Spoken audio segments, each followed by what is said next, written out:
A school isn't complete without classrooms. Let's create classrooms. To initiate the creation of classrooms, click on the Create Classroom button located in the Quick Link box and provide the necessary information. Alternatively, you can navigate to the Classroom tab in the side menu bar and select the Create Classroom option on the page. Here's an interesting tidbit: Greynote values creativity and individuality. As a result, you have the freedom to name your classes according to your school's unique terminology, avoiding the use of generic names.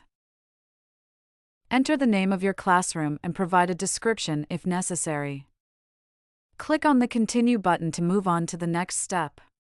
Here, you're required to choose a result template for the class.